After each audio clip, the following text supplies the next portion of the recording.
Life is complex. Join us for the simple gifts of wisdom, love, and delight in the written word.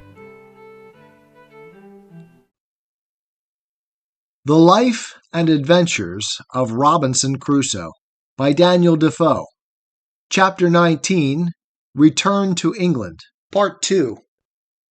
It is impossible to express the flutterings of my very heart when I found all my wealth about me. For as the Brazil ships come all in fleets, the same ships which brought my letters brought my goods, and the effects were safe in the river before the letters came to my hand. In a word, I turned pale and grew sick. And had not the old man run and fetched me a cordial, I believe the sudden surprise of joy had overset nature, and I had died upon the spot. Nay, after that I continued very ill, and was so some hours, till a physician being sent for, and something of the real cause of my illness being known, he ordered me to be let blood, after which I had relief, and grew well. But I verily believe, if I had not been eased by a vent given in that manner to the spirits, I should have died. I was now master, all on a sudden, of above £5,000 sterling in money, and had an estate, as I might well call it, in the Brazils, of above £1,000 a year, as sure as an estate of lands in England. And, in a word, I was in a condition which I scarce knew how to understand, or how to compose myself for the enjoyment of it. The first thing I did was to recompense my original benefactor, my good old captain, who had been first charitable to me in my distress, kind to me in my beginning, and honest to me at the end. I showed him all that was sent to me. I told him that, next to the providence of heaven, which disposed all things, it was owing to him, and that it now lay on me to reward him, which I would do 100-fold. So I first returned to him the 100 moidores I had received of him. Then I sent for a notary, and caused him to draw up a general release or discharge from the 470 moidores which he had acknowledged he owed me, in the fullest and firmest manner possible. After which I caused a procuration to be drawn, empowering him to be the receiver of the annual profits of my plantation, and appointing my partner to account with him, and make the returns by the usual fleets to him in my name, and by a clause in the end made a grant of 100 moidores a year to him during his life, out of the effects, and 50 moidores a year to his son after him for his life, and thus I requited my old man. I had now to consider which way to steer my course next, and what to do with the estate that Providence had thus put into my hands. And, indeed, I had more care upon my head now than I had in my state of life in the island, where I wanted nothing but what I had, and had nothing but what I wanted, whereas I had now a great charge upon me, and my business was how to secure it. I had not a cave now to hide my money in, or a place where it might lie without lock or key till it grew mouldy and tarnished before anybody would meddle with it. On the contrary, I knew not where to put it, or whom to trust it with. My old patron, the captain, indeed, was honest, and that was the only refuge I had. In the next place, my interest in the Brazils seemed to summon me thither, but now I could not tell how to think of going thither till I had settled my affairs, and left my effects in some safe hands behind me. At first I thought of my old friend the widow, who I knew was honest, and would be just to me, but then she was in years, and but poor, and for aught I knew, might be in debt, so that, in a word, I had no way but to go back to England myself and take my effects with me. It was some months, however, before I resolved upon this, and therefore, as I had rewarded the old captain fully and to his satisfaction, who had been my former benefactor, so I began to think of the poor widow, whose husband had been my first benefactor, and she, while it was in her power, my faithful steward and instructor. So the first thing I did, I got a merchant in Lisbon to write to his correspondent in London, not only to pay a bill, but to go find her out, and carry her, in money, £100 from me, and to talk with her and comfort her in her poverty, by telling her she should, if I lived, have a further supply. At the same time, I sent my 2 sisters in the country £100 each, they being, though not in want, yet not in very good circumstances, one having been married and left a widow, and the other having a husband not so kind to her as he should be. But among all my relations or acquaintances, I could not yet pitch upon one to whom I durst commit the gross of my stock, that I might go away to the Brazils, and leave things safe behind me. And this greatly perplexed me. I had once a mind to have gone to the Brazils and have settled myself there, for I was, as it were, naturalized to the place. But I had some little scruple in my mind about religion, which insensibly drew me back. However, it was not religion that kept me from going there for the present, and as I had made no scruple of being openly of the religion of the country all the while I was among them, so neither did I yet, only that, now and then, having of late thought more of it than formerly, when I began to think of living and dying among them, I began to regret having professed myself a papist, and thought it might not be the best religion to die with. But as I have said, this was not the main thing that kept me from going to the Brazils, but that really I did not know with whom to leave my effects behind me. So I resolved at last to go to England, where, if I arrived, I concluded that I should make some acquaintance, or find some relations that would be faithful to me, and accordingly I prepared to go to England with all my wealth. In order to prepare things for my going home, I first, the Brazil fleet being just going away, resolved to give answers suitable to the just and faithful account of things I had from thence. And, first, to the prior of St. Augustine I wrote a letter full of thanks for his just dealings, and the offer of the 872 moidores, which were undisposed of, which I desired might be given, 500 to the monastery, and 372 to the poor, as the prior should direct, desiring the good padre's prayers for me, and the like. I wrote next a letter of thanks to my 2 trustees, with all the acknowledgment that so much justice and honesty called for. As for sending them any present, they were far above having any occasion of it. Lastly, I wrote to my partner, acknowledging his industry in the improving the plantation, and his integrity in increasing the stock of the works, giving him instructions for his future government of my part, according to the powers I had left with my old patron, to whom I desired him to send whatever became due to me, till he should hear from me more particularly, assuring him that it was my intention not only to come to him, but to settle myself there for the remainder of my life. To this I added a very handsome present of some Italian silks for his wife and 2 daughters, for such the captain's son informed me he had, with 2 pieces of fine English broadcloth, the best I could get in Lisbon, 5 pieces of black baize, and some Flanders lace of a good value. Having thus settled my affairs, sold my cargo, and turned all my effects into good bills of exchange, my next difficulty was which way to go to England.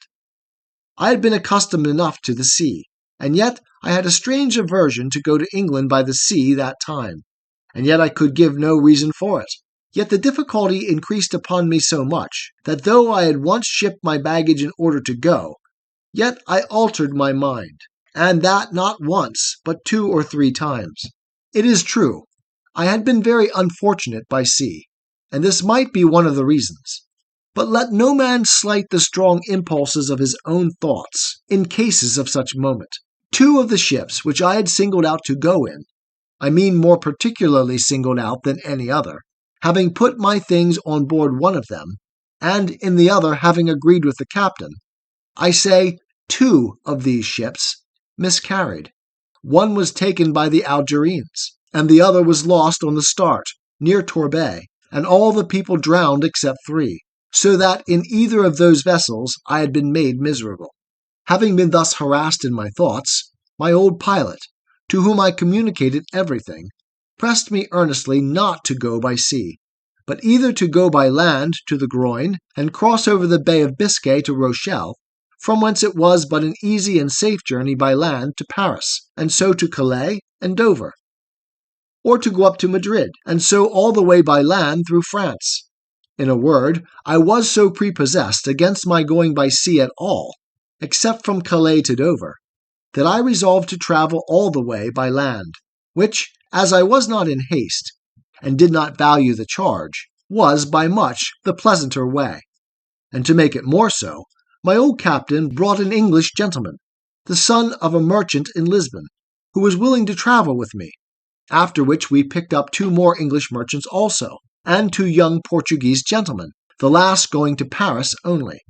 so that in all there were 6 of us and 5 servants, the 2 merchants and the 2 Portuguese, contenting themselves with 1 servant between 2 to save the charge. And as for me, I got an English sailor to travel with me as a servant, besides my man Friday, who was too much a stranger to be capable of supplying the place of a servant on the road. In this manner I set out from Lisbon, and our company being very well mounted and armed, we made a little troop, whereof they did me the honour to call me captain, as well because I was the oldest man, as because I had 2 servants, and indeed was the origin of the whole journey. As I have troubled you with none of my sea journals, so I shall trouble you now with none of my land journals. But some adventures that happened to us in this tedious and difficult journey I must not omit. When we came to Madrid, we, being all of us strangers to Spain, were willing to stay some time to see the court of Spain, and what was worth observing. But it being the latter part of the summer, we hastened away, and set out from Madrid about the middle of October. But when we came to the edge of Navarre, we were alarmed at several towns on the way, with an account that so much snow was falling on the French side of the mountains, that several travellers were obliged to come back to Pampeluna, after having attempted at extreme hazard to pass on. When we came to Pampeluna itself, we found it so indeed, and to me, that had been always used to a hot climate, and to countries where I could scarce bear any clothes on, the cold was insufferable. Nor, indeed, was it more painful than surprising to come but 10 days before out of Old Castile, where the weather was not only warm, but very hot, and immediately to feel a wind from the Pyrenean mountains so very keen, so severely cold, as to be intolerable, and to endanger benumbing and perishing of our fingers and toes. Poor Friday was really frightened when he saw the mountains all covered with snow, and felt cold weather, which he had never seen or felt before in his life. To mend the matter, when we came to Pampeluna, it continued snowing with so much violence and so long that the people said winter was come before its time, and the roads, which were difficult before, were now quite impassable, for in a word, the snow lay in some places too thick for us to travel, and being not hard frozen, as is the case in the northern countries, there was no going without being in danger of being buried alive every step. We stayed no less than 20 days at Pampeluna, when, seeing the winter coming on, and no likelihood of its being better, for it was the severest winter all over Europe that had been known in the memory of man, I proposed that we should go away to Fontarabia, and there take shipping for Bordeaux, which was a very little voyage. But while I was considering this, there came in 4 French gentlemen, who, having been stopped on the French side of the passes, as we were on the Spanish, had found out a guide, who, traversing the country near the head of Languedoc, had brought them over the mountains by such ways that they were not much incommoded with the snow, for where they met with snow in any quantity, they said it was frozen hard enough to bear them and their horses. We sent for this guide, who told us he would undertake to carry us in the same way, with no hazard from the snow, provided we were armed sufficiently to protect ourselves from wild beasts.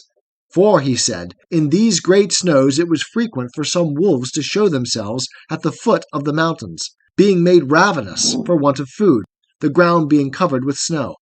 We told him we were well enough prepared for such creatures as they were, if he would insure us from a kind of 2-legged wolves, which we were told we were in most danger from, especially on the French side of the mountains. He satisfied us that there was no danger of that kind in the way that we were to go. So we readily agreed to follow him, as did also 12 other gentlemen with their servants, some French, some Spanish, who, as I said, had attempted to go, and were obliged to come back again. Accordingly, we set out from Pampeluna with our guide on the 15th of November, and indeed I was surprised when, instead of going forward, he came directly back with us on the same road that we came from Madrid, about 20 miles, when, having passed 2 rivers and come into the plain country, we found ourselves in a warm climate again, where the country was pleasant and no snow to be seen. But on a sudden, turning to his left, he approached the mountains another way. And though it is true the hills and precipices looked dreadful, yet he made so many tours, such meanders, and led us by such winding ways, that we insensibly passed the height of the mountains without being much encumbered with the snow. And all on a sudden he showed us the pleasant and fruitful provinces of Languedoc and Gascony, all green and flourishing, though at a great distance. And we had some rough way to pass still. We were a little uneasy, however, when we found it snowed 1 whole day and a night so fast that we could not travel. But he bid us be easy. We should soon be past it all. We found, indeed, that we began to descend every day, and to come more north than before. And so, depending upon our guide, we went on. It was about 2 hours before night when, our guide being something before us, and not just in sight, out rushed 3 monstrous wolves, and after them a bear, from a hollow way adjoining to a thick wood. 2 of the wolves made at the guide, and had he been far from us, he would have been devoured before we could have helped him. One of them fastened upon his horse, and the other attacked the man with such violence that he had not time or presence of mind enough to draw his pistol, but hallooed and cried out to us most lustily.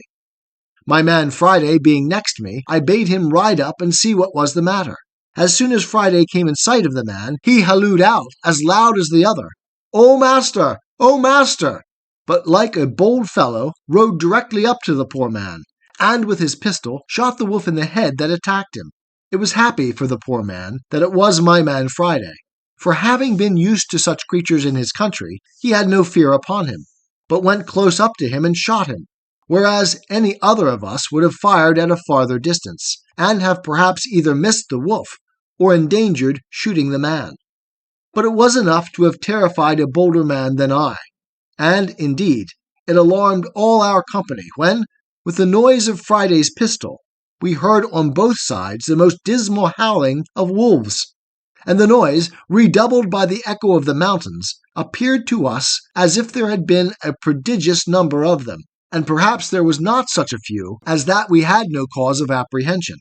However, as Friday had killed this wolf, the other that had fastened upon the horse left him immediately, and fled, without doing him any damage, having happily fastened upon his head, where the bosses of the bridle had stuck in his teeth. But the man was most hurt, for the raging creature had bit him twice, once in the arm, and the other time a little above his knee, and though he had made some defense, he was just tumbling down by the disorder of his horse when Friday came up and shot the wolf. It is easy to suppose that at the noise of Friday's pistol, we all mended our pace, and rode up as fast as the way, which was very difficult, would give us leave to see what was the matter. As soon as we came clear of the trees which blinded us before, we saw clearly what had been the case, and how Friday had disengaged the poor guide, though we did not presently discern what kind of creature it was he had killed. The Life and Adventures of Robinson Crusoe by Daniel Dafoe. Chapter 19, Return to England. Part 1. Having done all this, I left them the next day, and went on board the ship. We prepared immediately to sail, but did not weigh that night. The next morning early, 2 of the 5 men came swimming to the ship's side, and making the most lamentable complaint of the other 3, begged to be taken into the ship for God's sake, for they should be murdered, and begged the captain to take them on board, though he hanged them immediately. Upon this the captain pretended to have no power without me, but after some difficulty, and after their solemn promises of amendment, they were taken on board, and were, some time after, soundly whipped and pickled, after which they proved very honest and quiet fellows. Some time after this the boat was ordered on shore, the tide being up, with the things promised to the men, to which the captain, at my intercession, caused their chests and clothes to be added, which they took, and were very thankful for. I also encouraged them by telling them that if it lay in my power to send any vessel to take them in, I would not forget them. When I took leave of this island, I carried on board, for relics, the great goatskin cap I had made, my umbrella, and one of my parrots. Also, I forgot not to take the money I formerly mentioned, which had lain by me so long useless that it was grown rusty or tarnished, and could hardly pass for silver till it had been a little rubbed and handled, as also the money I found in the wreck of the Spanish ship. And thus I left the island the 19th of December, as I found by the ship's account, in the year 1686, after I had been upon it 28 years, 2 months, and 19 days, being delivered from this second captivity the same day of the month that I first made my escape in the longboat from among the Moors of Sallee. In this vessel, after a long voyage, I arrived in England the 11th of June, in the year 1687, having been 35 years absent.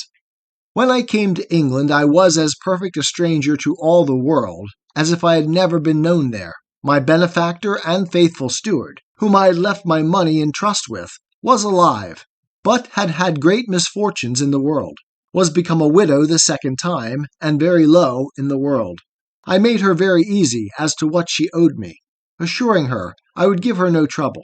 But on the contrary, in gratitude for her former care and faithfulness to me, I relieved her as my little stock would afford, which at that time would, indeed, allow me to do but little for her. But I assured her I would never forget her former kindness to me, nor did I forget her when I had sufficient to help her, as shall be observed in its proper place. I went down afterwards into Yorkshire, but my father was dead, and my mother and all the family extinct, except that I found 2 sisters, and 2 of the children of one of my brothers. And as I had been long ago given over for dead,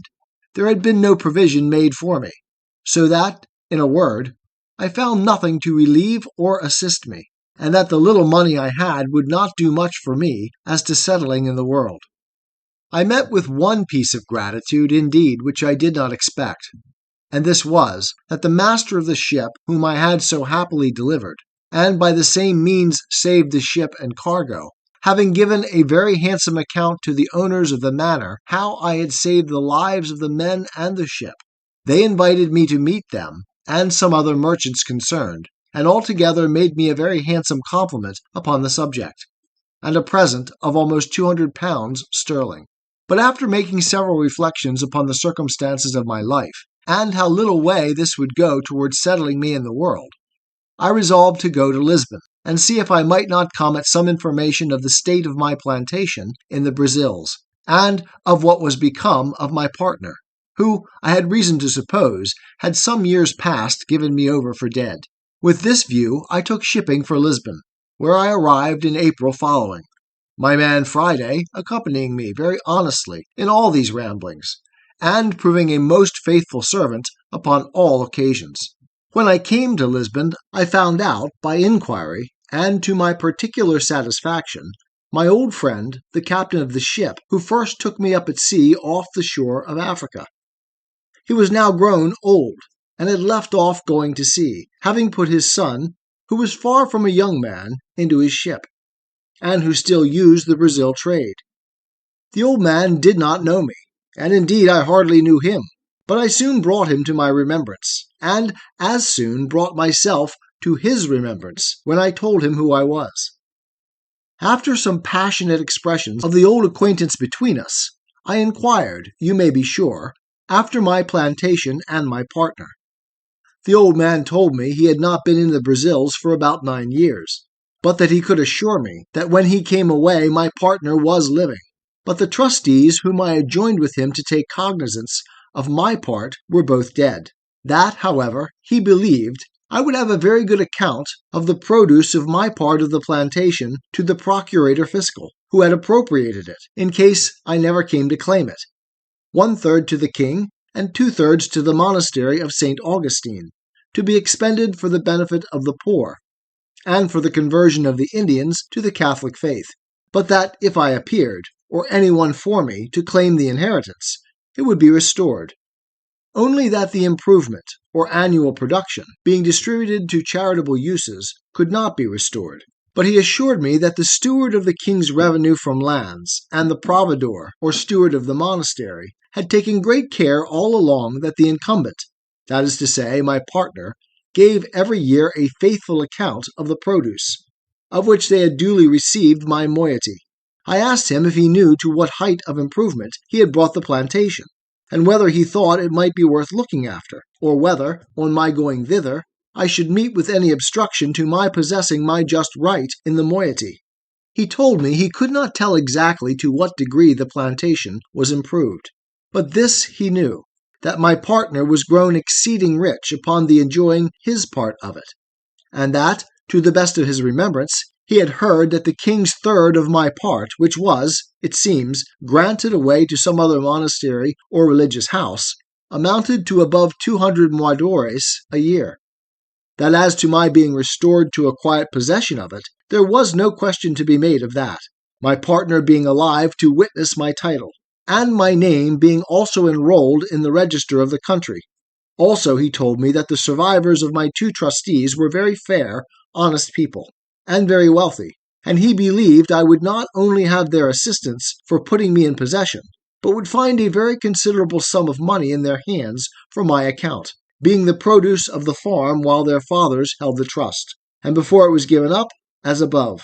which, as he remembered, was for about 12 years. I showed myself a little concerned and uneasy at this account, and inquired of the old captain how it came to pass that the trustees should thus dispose of my effects, when he knew that I had made my will, and had made him, the Portuguese captain, my universal heir, and so forth.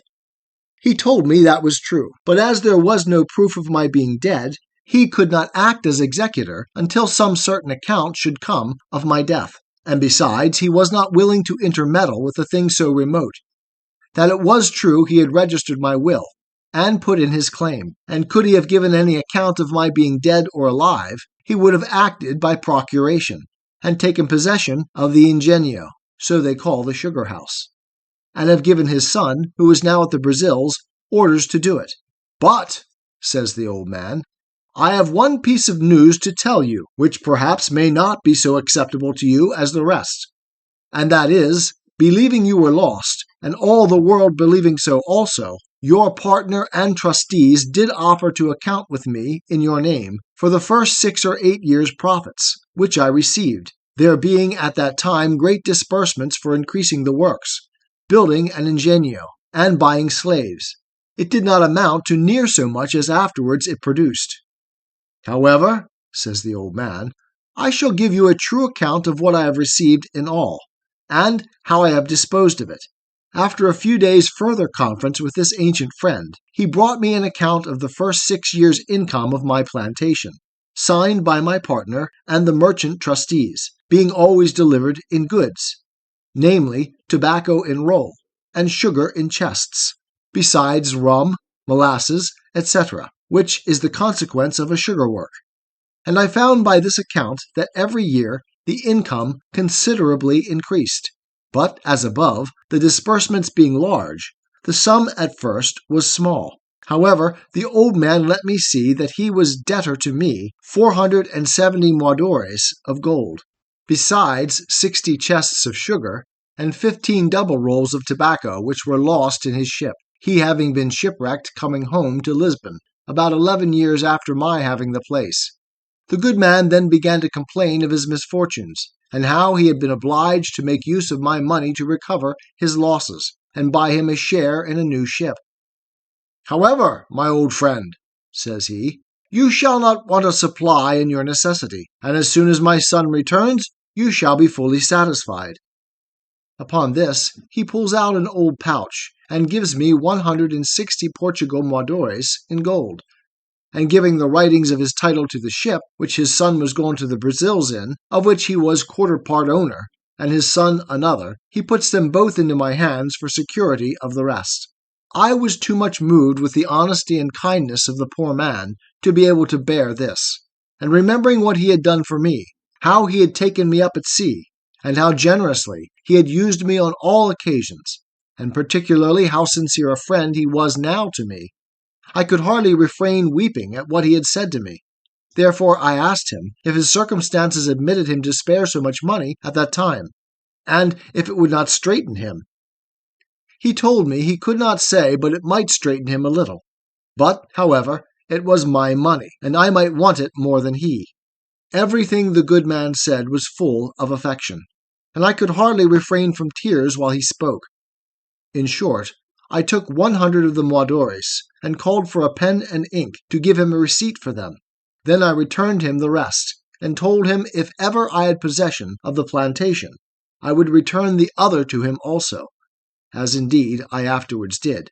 and that as to the bill of sale of his part in his son's ship, I would not take it by any means,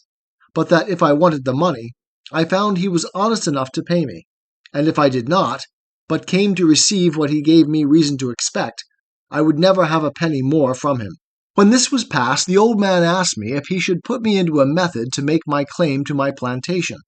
I told him I thought to go over to it myself. He said I might do so if I pleased, but that if I did not, there were ways enough to secure my right, and immediately to appropriate the profits to my use. And as there were ships in the river of Lisbon, just ready to go away to Brazil, he made me enter my name in a public register, with his affidavit, affirming upon oath that I was alive, and that I was the same person who took up the land for the planting the said plantation at first. This being regularly attested by a notary, and a procuration affixed, he directed me to send it, with a letter of his writing, to a merchant of his acquaintance at the place, and then proposed my staying with him till an account came of the return. Never was anything more honorable than the proceedings upon this procuration, for in less than 7 months I received a large packet from the survivors of my trustees, the merchants, for whose account I went to sea, in which were the following particular letters and papers enclosed. First, there was the account current of the produce of my farm or plantation, from the year when their fathers had balanced with my old Portugal captain, being for 6 years. The balance appeared to be 1,174 moidores in my favor.